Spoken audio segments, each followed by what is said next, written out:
Barabanki police अधीक्षक अर्पित विजयवर्गीय के निर्देशानुसार अपराध और अपराधियों पर पुलिस लगातार अभियान चलाए हुए है। इसी क्रम में बाराबंकी पुलिस को महिला सिपाही विमलेश पाल के चर्चित हत्याकांड मामले में बड़ी सफलता मिली है। पुलिस ने हत्या के आरोपी इंद्रेश मौर्य को गिरफ्तार कर लिया है। पुलिस अधीक्षक अर्पित विजयवर्गीय ने प्रेस कॉन्फ्रेंस में गिरफ्तारी की पुष्टि की।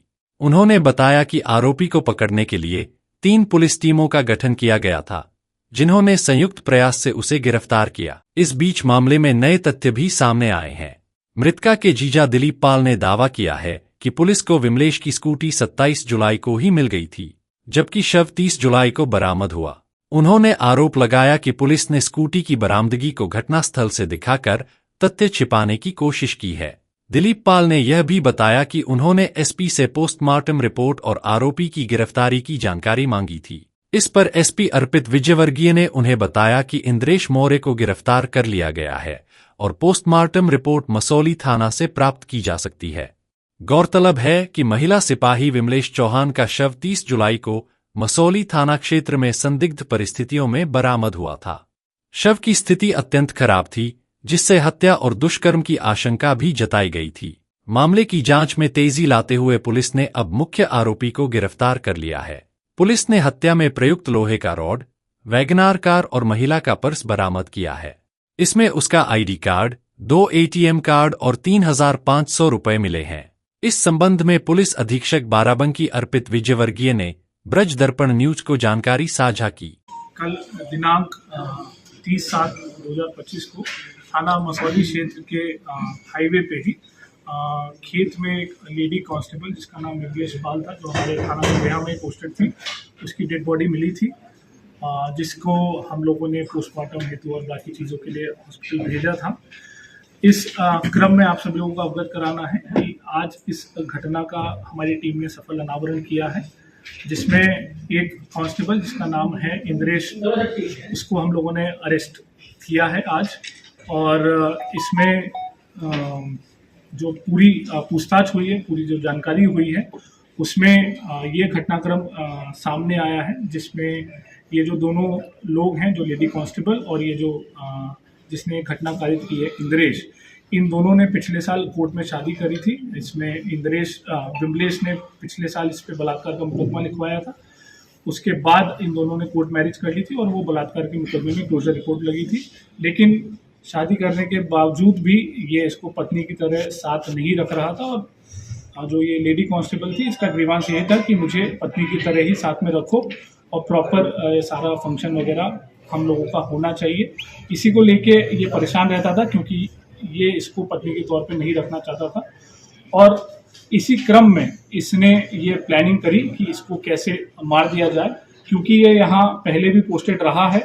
ये जो व्यक्ति है इंद्रेश, यहाँ पहले बाराबंकी में ही पोस्टेड था, तो इसको सारे रूट वगैरह पता थे और इसको टाइमिंग भी पता थी कि कब जो रोड है वो सुनसान रहती है, कब पुलिस की ड्यूटीज कहीं और रहती है, कब ज़्यादा व्यस्तता रहती है।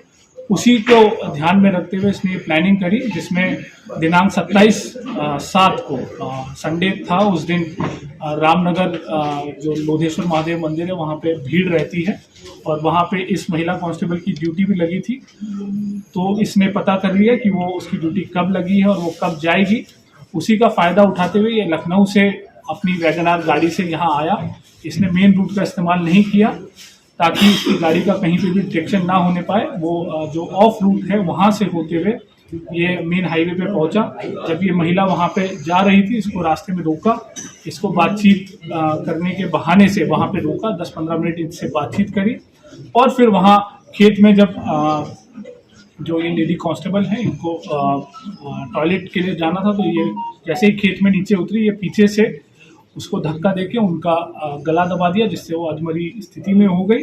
और फिर अपने कार के जो पाने से इस महिला के सर पे 3-4 वार किए, जिससे उसकी वहीं पे मृत्यु हुई। वहाँ से फिर ये अपने दूसरे रास्ते से फतेहपुर होते हुए ये वापस लखनऊ भाग गया। और इसमें इस व्यक्ति पे किसी को भी शक ना हो, इसके लिए इसने लगातार उस रात के बाद से इस महिला के फ़ोन पे वो लगातार मैसेज करता रहा, ताकि वो अलीबाई क्रिएट कर सके कि मुझे भी नहीं पता है कि मेरी पत्नी कहाँ है, और मैं खुद उसको लगातार फ़ोन कर रहा हूँ।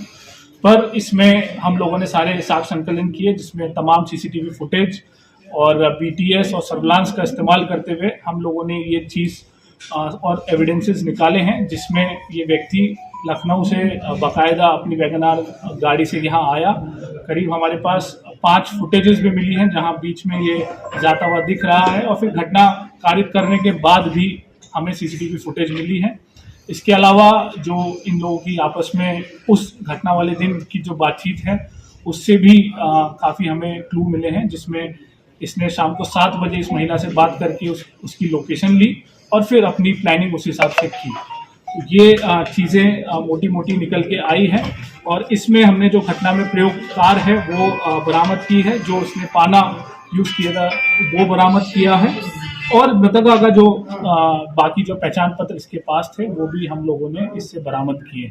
तो ये जो घटना है, इसमें हमारी सर्विलांस एसओजी और थाने की टीम ने काफ़ी मेहनत करके काफ़ी चीज़ों पे एक साथ काम करते हुए 24 घंटे के अंदर अंदर ये घटना का सफल अनावरण किया।